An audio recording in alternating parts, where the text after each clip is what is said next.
नमस्ते दोस्तों, मैं हूं आपका कथाकार और आज मैं आपके लिए एक नई कहानी लेकर आया हूं। मुझे पता है कि आप मेरी कहानियों के साथ सुकून से रात बिताते हैं या दिन का थकान उतारते हैं, तो सबसे पहले वीडियो को लाइक करें और चैनल को सब्सक्राइब करना ना भूलें। अब मुझे कमेंट में बताएं आप कहां से हैं और अभी कितने बजे ये वीडियो देख रहे हैं।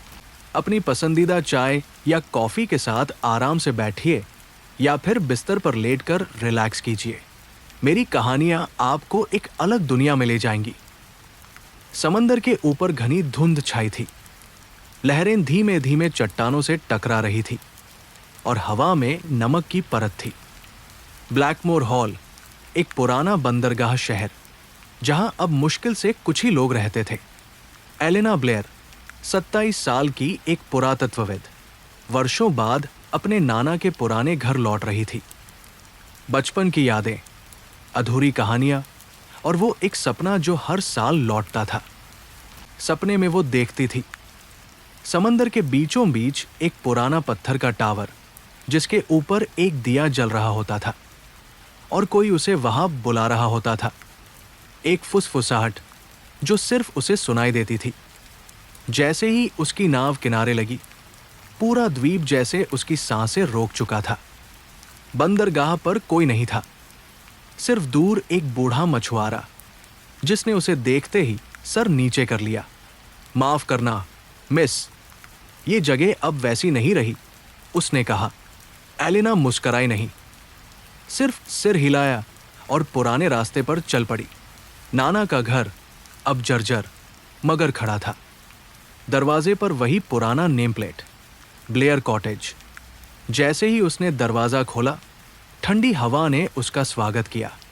सब कुछ वैसा ही था जैसा बचपन में छोड़ गई थी। बस अब सब कुछ बहुत चुप था।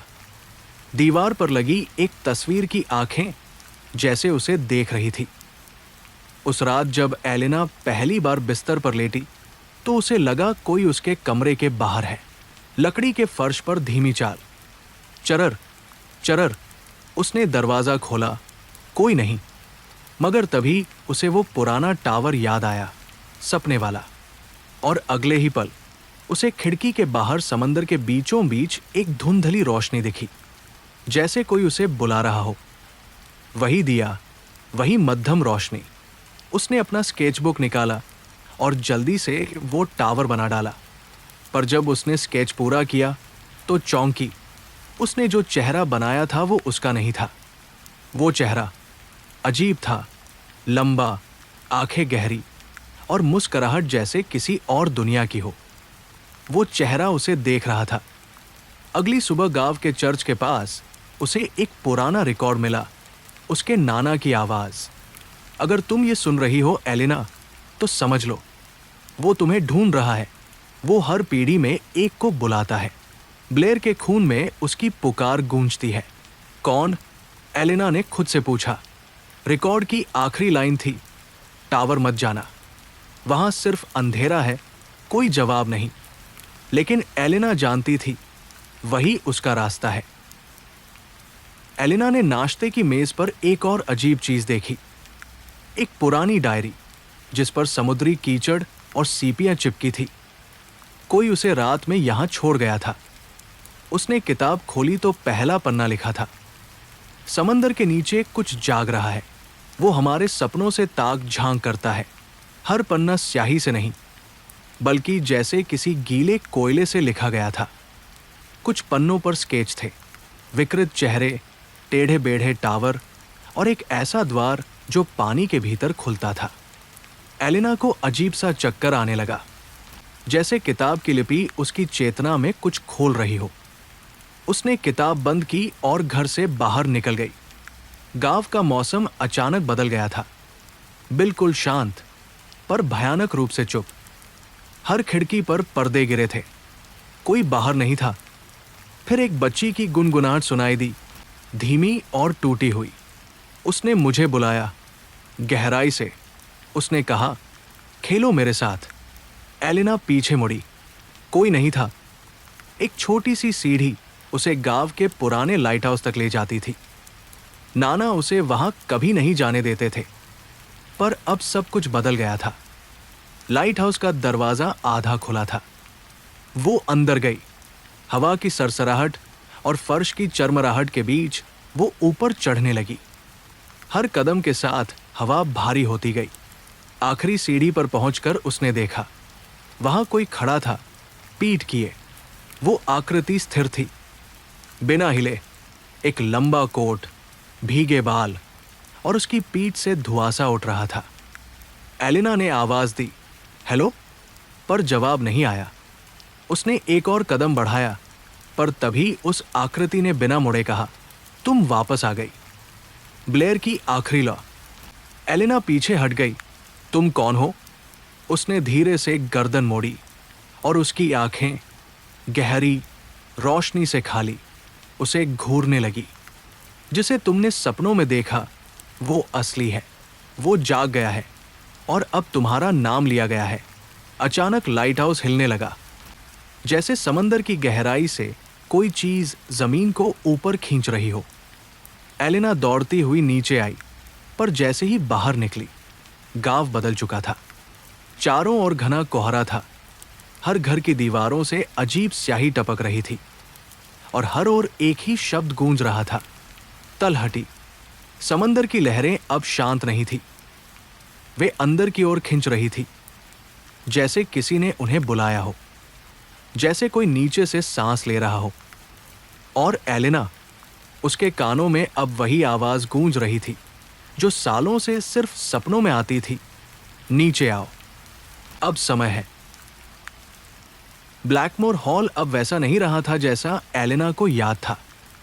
हर घर पर जैसे परछाइयां उभर आई थी।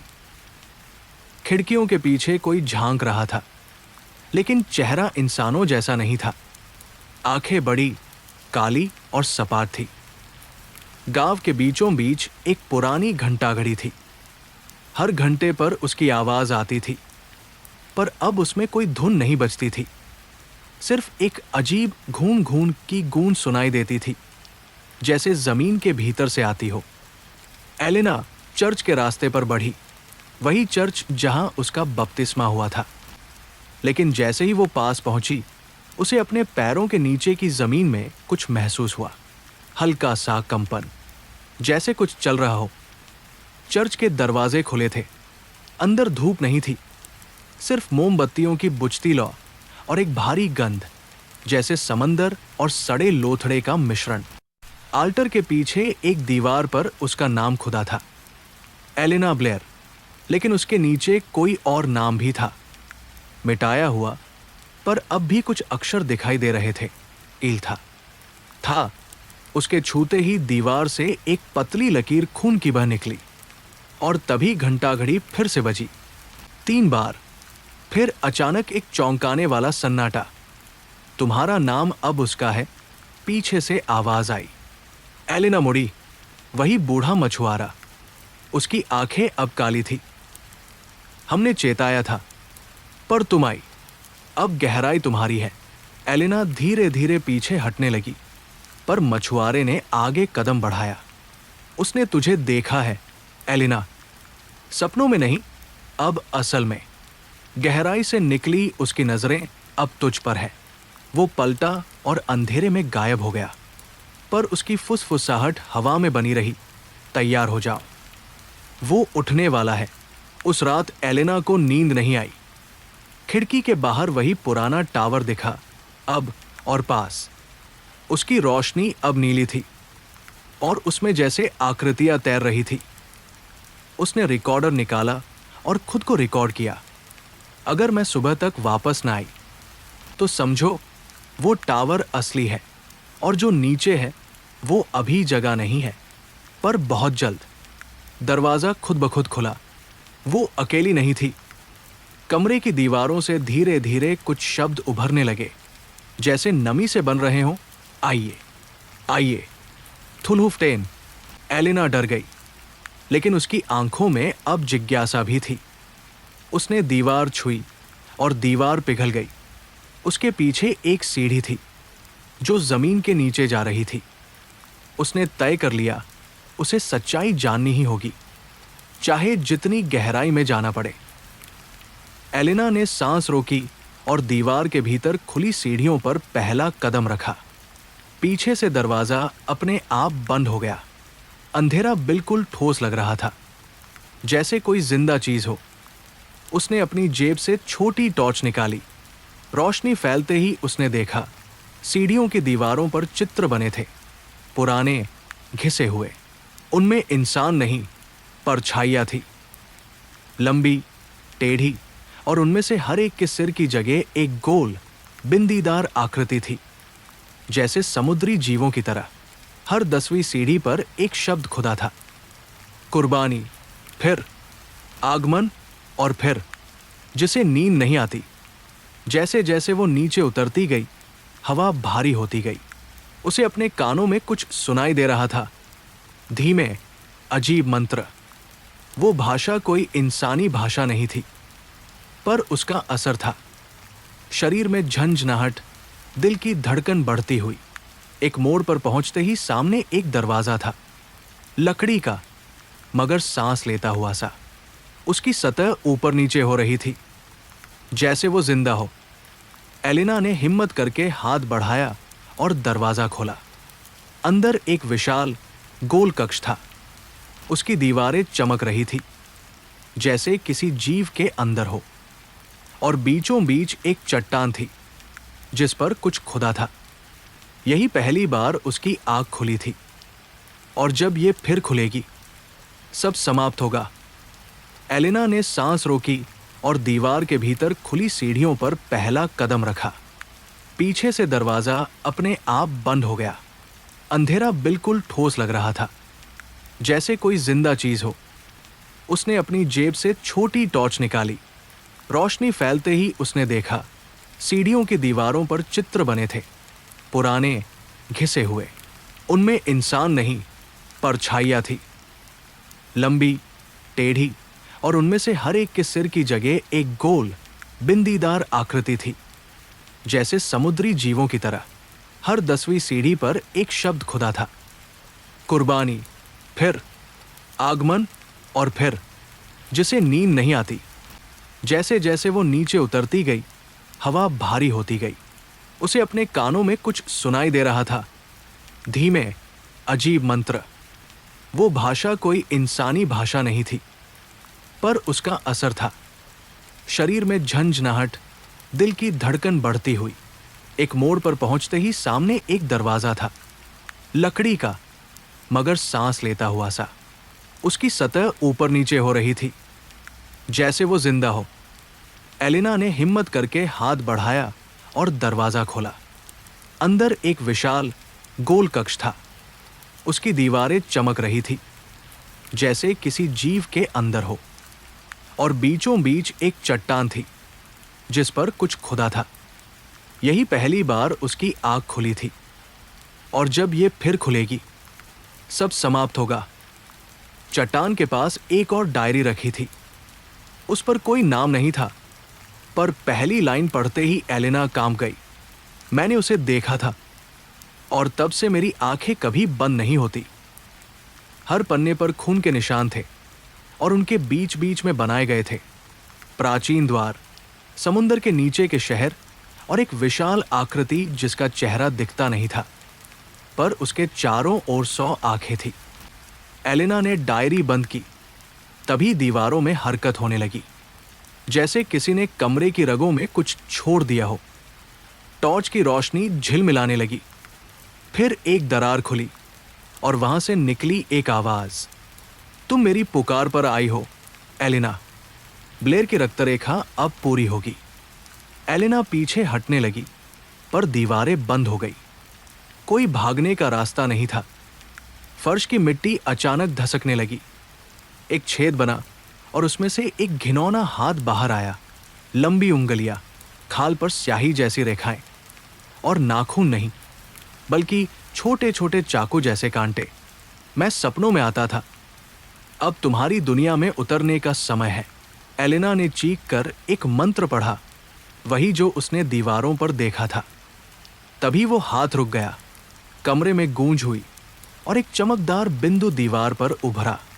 एक द्वार, जो दूसरी जगह शायद दूसरे आयाम की ओर खुल रहा था और उसके पार कुछ देख रहा था।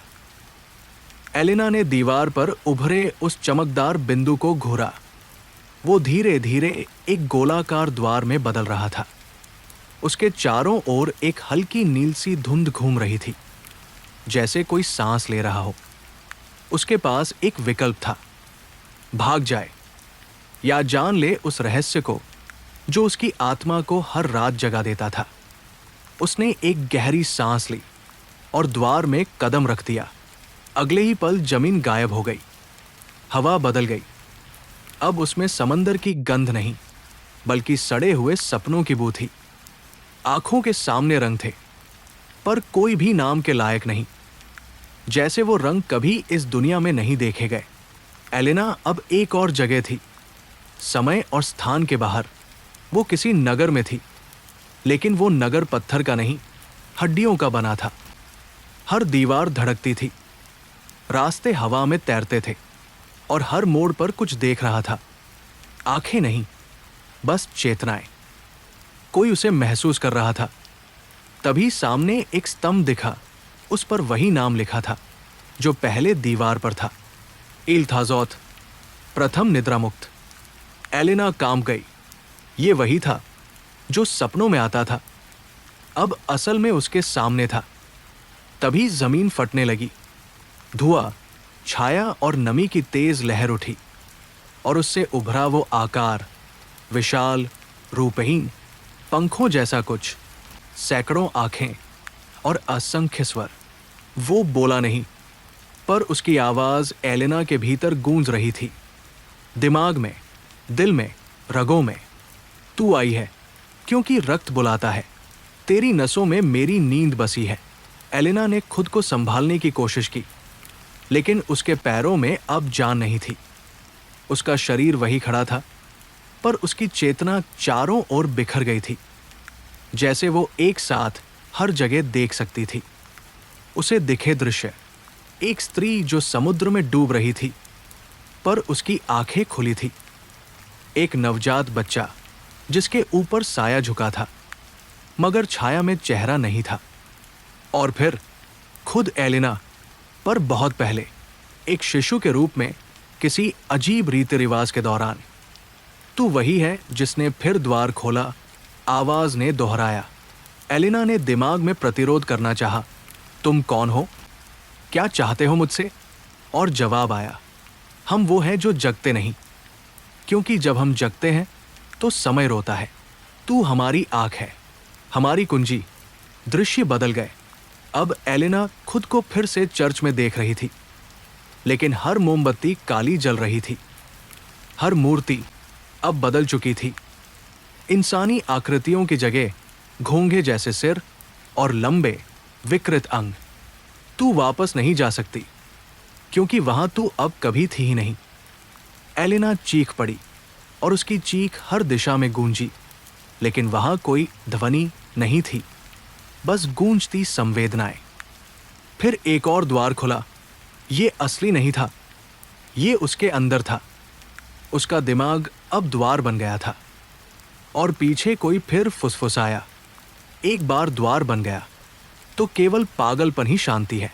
एलिना अब सिर्फ शरीर नहीं थी, उसकी चेतना एक मकड़ जाल में थी, यादों, छवियों और उस देवता की आवाज से बुना हुआ जाल जो नींद से जाग रहा था।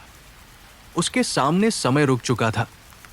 वो खुद को एक पुस्तकालय में देखती है, पर वो किताबें कागज की नहीं थी। उनकी जिल्द किसी जीवित त्वचा जैसी थी और उन पर लिखी भाषा रेंगती थी।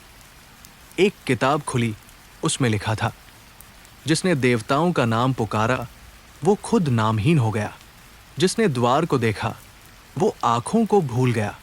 तभी उसकी आंखों के सामने वही आकृति उभरी, इल्थाज़ोथ, मगर अब वो और भी विकृत था और हर स्वर में एक ही शब्द दोहराता था, जागो। एलिना ने अपनी आत्मा में एक कांपता हुआ सवाल उगता महसूस किया, मैं वापस कैसे जाऊं? और उत्तर आया, तू कभी आई ही नहीं। तू तो वह द्वार है जिससे मैं निकलूंगा। एक हाथ जो प्रकाश से बना था उसकी ओर बढ़ा, मगर वो गर्म नहीं था, वो स्मृतियों से बना था। एलेना को अपने बचपन की सबसे डरावनी रातें याद आने लगी, जब वो नींद में किसी को कमरे के कोने में देखती थी, पर वो कोई नहीं था, वो यही था। इल्थाज़ोद कभी उसका सपना नहीं था, वो हमेशा से उसके भीतर था। अब एलेना समझने लगी कि ये सब क्यों हुआ। उसके खून में, उसके पूर्वजों में किसी ने उस प्राचीन देवता को एक बार बुलाया था, एक गलती, एक अनजाना अनुष्ठान। और अब पीढ़ियों बाद एलेना वो कड़ी बन चुकी थी जिससे फिर से उसे जगाया जा सके। उसका शरीर अब उस विचित्र पुस्तकालय में खड़ा था, लेकिन उसकी चेतना एक और परत में उतर गई। स्वप्न के नीचे का स्वप्न। वहां समय बहता नहीं था, वहां सोचने का मतलब था कुछ बना देना, और डरने का मतलब था उसे जीवित कर देना। उसने देखा कि उसकी छाया अब उसका रूप ले चुकी थी, और वो उसी से पूछ रही थी, अगर तू द्वार है तो तुझे क्या लगता है, उस पार क्या होगा? एलेना चुप रही। छाया मुस्कुराई और उसकी आंखों से धुआं निकलने लगा।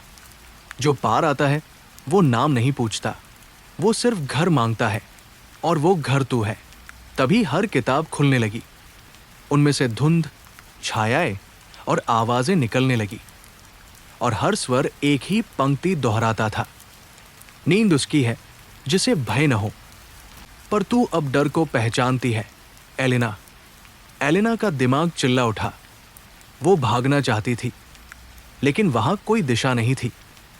तभी एक दरार उसके ही भीतर खुलने लगी, और किसी ने कहा, अगर तू अब भी इंसान है तो खुद को भुला दे, वरना हम बाहर आ जाएंगे।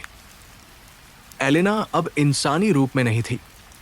उसकी आत्मा, उसका मैं, अब एक धागे की तरह उस अज्ञात स्थान में लहर रहा था, जो न समय में था न स्थान में। वो बस था, और वो जगह जागे हुए देवता की नींद के समान थी, असंभव मगर जीवित। उसके आसपास की दुनिया अब भाषा से बाहर हो चुकी थी। उसे जो दिखाई देता उसे शब्द नहीं दिए जा सकते। वहां आकृतियां नहीं थी, बल्कि संभावनाएं थी, और हर संभावना खुद को एलेना की यादों के जरिए आकार देती थी। एक छाया पास आई, मगर वो छाया बाहर से नहीं, एलेना के भीतर से निकली थी। तू कौन थी? उसने पूछा। एलेना ने सोचा, मैं एलेना हूं। लेकिन जैसे ही उसने नाम दोहराया, वो नाम धुंध बन गया। फिर एक और आवाज आई, गहराई से, इल्थाज़ोद की। नाम तो वो भ्रम है जिससे द्वार बंद रहता है। तू नाम भूल चुकी है, अब तू रूप बन गई है, और हम तेरे रूप से बाहर निकलेंगे। तभी उसकी स्मृति की दीवारें गिरने लगी। हर एक पल जब उसने किसी अजनबी की मौजूदगी महसूस की, जब नींद में कोई उसके कानों में फुसफुसाया करता था, वो सब अब बचपन के डर नहीं थे, वो सब तैयारी थी। एलेना चिल्लाई, मैं वापस जाना चाहती हूं, मुझे इंसान बनना है। पर वो आवाज बस हंसी में बदल गई। जो द्वार बन गया वो घर नहीं लौटता, वो रास्ता बन जाता है। उस हंसी के साथ हर वो छवि जिसे एलेना याद कहती थी, अब खुद से अलग हो गई। जैसे वो अब अपनी कहानी की नायिका नहीं रही, बल्कि सिर्फ एक पन्ना बन गई, किसी और के लिखे हुए अध्याय का एक पन्ना। उसने देखा, एक ग्रंथ लिखा जा रहा था, काली स्याही से नहीं, बल्कि आत्माओं के टुकड़ों से, और हर टुकड़ा एक चीख थी। तू अगली पंक्ति है, इल्थाज़ोद ने कहा। एलेना अब खुद को देख सकती थी। वो अपने ही चेहरे को किसी और के हाथों से देख रही थी, जैसे उसकी चेतना को अलग कर दिया गया हो। और फिर सामने आया एक आईना, मगर उसमें परछाई नहीं, यादें झलक रही थी। वो आईना हर बार कुछ और दिखाता था। एक बार उसका बचपन, एक बार उसका चेहरा, और अंत में वो आकृति जो अब तक केवल सपना थी। इल्थाज़ोद अब उसकी पूरी महिमा में एक अव्याख्ये, बहुआयामी, विकृत उपस्थिति, हर पल उसका आकार बदलता, हर दिशा उसकी आवाज में कांपती। क्या तू तैयार है? उसने पूछा। एलिना ने जवाब नहीं दिया। उसने सोचना बंद कर दिया था। अब सिर्फ स्वीकार करना बचा था। और उसी क्षण उसके भीतर का द्वार खुल गया। जैसे ही वो द्वार खुला, पूरे आयाम में कंपन हुआ और एक स्वर गूंजा, वो जाग गया है और अब हम सब सपनों से बाहर निकलेंगे। जैसे ही द्वार खुला, एक तेज कंपन पूरे अस्तित्व में गूंजा। एलिना अब केवल वो नहीं थी, वो अब खुद से भी परे थी। उसकी चेतना उस देवता की चेतना में विलीन होने लगी, जैसे एक बूंद सागर में घुलती है, अपनी पहचान खोकर कुछ विशाल का हिस्सा बन जाती है। उसने देखा, नहीं, अनुभव किया, एक अनंत अंधकार जिसमें सितारों के स्थान पर आंखें थी, ग्रहों के स्थान पर भूख। वो ब्रह्मांड नहीं था, बल्कि एक इच्छा शक्ति थी, एक पुरातन जीवित इच्छा जो अनंत काल से बंद थी और अब जाग रही थी। इल्थाज़ोत अब उसके भीतर था और एलिना उसकी पहली वाणी बन चुकी थी। बोल, वो आवाज गूंजी। एलिना ने अपने होंठ खोले, पर शब्द नहीं निकले। उसकी सांसें ही मंत्र बन गई और उन मंत्रों से वो दुनिया कांपने लगी। असली दुनिया, वो भी जो उसने छोड़ी थी। दूर डॉर्बनविल में लोगों को अजीब सपने आने लगे। झील का पानी खौलने लगा, पशु भटकने लगे और चर्च की घड़ी उल्टा चलने लगी। एलिना अब द्वार नहीं थी, वो संदेश थी। इल्थाज़ोत ने धीरे से कहा, मुझे तुम्हारे जरिए देखना है, सुनना है, सांस लेना है। तुम मेरी देह बनोगी। उसने पूछा, क्या मैं मर चुकी हूं? उत्तर आया, तुम अब सब कुछ हो। और जब कोई सब कुछ हो जाए तो कुछ नहीं बचता। उस क्षण एक गूंज उठी, समय के बाहर से, जैसे शून्य खुद बोल उठा हो। एलिना की आंखें अब सामान्य नहीं रहीं। वो अब देखने नहीं, उघाड़ने लगी, परतों के नीचे छुपी वास्तविकता को। उसने देखा कि डॉर्बनविल का हर घर, हर पत्थर, हर नदी पहले भी जागे थे। ये पहला युग नहीं था। इल्थाज़ोत पहले भी जाग चुका था और हर बार एक एलिना ही उसका द्वार बनी थी। तुम तो सिर्फ एक पुनरावृत्ति हो, उसकी छाया ने कहा। हर युग में एक द्वार खुलता है, हर बार कोई लड़की देखती है और हर बार वही परिणाम होता है, विलय। एलिना चीखना चाहती थी, मैं विकल्प बनना चाहती हूं, परंपरा नहीं। लेकिन वहां विकल्प नहीं थे, वहां सिर्फ चक्र था, एक चिरकालिक दोहराव। इल्थाज़ोत ने मुस्कुराया, या शायद समझाया। हर बार कोई एक विकल्प बनने की कोशिश करता है और हर बार वो ही मेरा सबसे उपयुक्त पोषक बनता है। अब एलिना के शरीर पर प्राचीन चिन्ह उभरने लगे। उसकी त्वचा पर भाषा बनती जा रही थी, वो भाषा जो बोलते ही संसार की संरचना बदल दे। वो अब सिर्फ माध्यम नहीं थी, वो खुद देवता बन रही थी। आगामी अध्याय में एलिना एक निर्णय लेगी, ऐसा जो चक्र को तोड़ सकता है या उसे हमेशा के लिए पूरा कर सकता है। एलिना अब मानव नहीं थी, उसके शरीर की हर कोशिका एक जीवित लिपि बन चुकी थी, एक ऐसी लिपि जिसे पढ़ते ही कोई भी पागल हो सकता था। उसकी नसों में खून नहीं, स्मृतियां बह रही थी, वो स्मृतियां जो ईश्वर से भी पहले की थी। वो अब डॉर्बनविल में थी, लेकिन कुछ बदल गया था। हर रास्ता अजनबी था, हर घर खामोश। हवा में गंध नहीं, बल्कि फुसफुसाहटें थी। दीवारों पर छायाएं खुद को छूती थी और हर परछाई उसकी तरफ झुकती, जैसे वो उनकी देवी हो। वो बोली नहीं, पर हवा में कंपन हुआ और उसी कंपन से चर्च की घंटी बजी, बिना किसी स्पर्श के। तुम अब तय करोगी, इल्थाज़ोत ने कहा। क्या तुम चाहती हो कि चक्र टूटे या तुम उसे पूरा करो? एलिना जानती थी, एक को तो मरना होगा, या तो वो और चक्र टूटेगा, या सब कुछ और देवता पूरी तरह जीवित हो जाएगा। और फिर उसकी आंखों के सामने उभरा एक दृश्य, एक और एलेना, किसी और युग की। वही चेहरा, वही डर, और उस एलेना ने चुपचाप अपने गले पर चाकू चलाया था। चक्र तभी टूटा था, इल्थाज़ोथ ने कहा, पर अगले युग में फिर शुरू हुआ, क्योंकि भय कभी नहीं मरता। एलेना कांप उठी। क्या वो अब भी कुछ बदल सकती थी? उसने झील की ओर देखा, जो अब नीली नहीं, गहरी काली हो चुकी थी। उसमें चमकती थी केवल एक चीज, एक किताब। वही किताब जिसमें हर एलेना की कहानी लिखी थी। वो धीरे धीरे झील की ओर बढ़ी। पानी छूते ही उसके हाथ में जल नहीं, बल्कि ठंडी धड़कन आई, जैसे किसी मृत आत्मा को छू रही हो। किताब ऊपर उठी, उसके पन्ने पलटे, और हर पन्ने पर उसका चेहरा था। हर बार एक नए रूप में, एक नए समय में। एलेना ने पूछा, क्या कोई कहानी बिना अंत के हो सकती है? इल्थाज़ोथ ने उत्तर दिया, नहीं, लेकिन कुछ अंत शुरुआत बन जाते हैं। उसने किताब को खोला और बीच का पन्ना फाड़ दिया, वह पन्ना जिसमें आज की रात लिखी थी। और तभी हवा थम गई, हर परछाई जम गई, और इल्थाज़ोथ चिल्लाया, तूने नियम तोड़ा।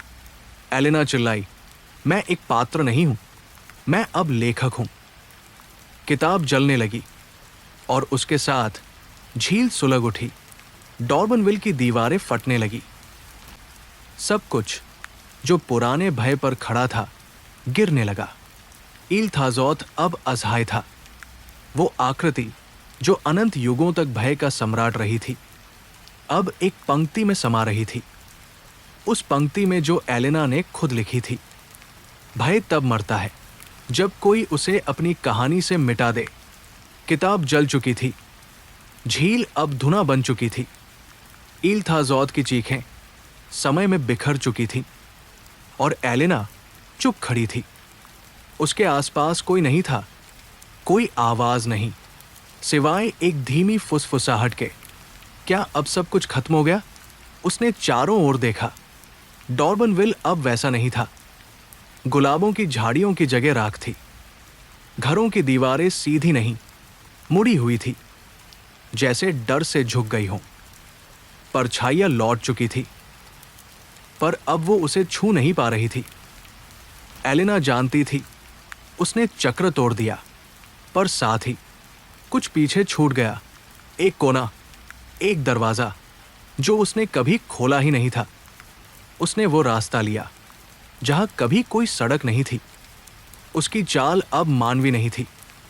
वो उस जगह तक पहुंची जो समय के बाहर थी। एक पुरानी सीढ़ी जो नीचे जाती थी, और फिर नीचे, और फिर भी नीचे। हर कदम पर दीवारों में उभरे चेहरों ने उसकी तरफ देखा। वो नफरत नहीं कर रहे थे, वो डर रहे थे। और अंतिम सीढ़ी पर एक दर्पण रखा था। उसमें न एलेना थी, न इल्थाज़ोथ, बल्कि एक तीसरा चेहरा। उसने फुसफुसाकर पूछा, तुम कौन हो? उत्तर आया, वो जो हर कहानी से कट जाता है, वो जो अंत के बाद भी रहता है। एलेना ने दर्पण की तरफ कदम बढ़ाया। जैसे जैसे वो पास गई, उसकी छाया लंबी होती गई, फिर अलग हो गई, और फिर पलटकर उसे ही देखने लगी।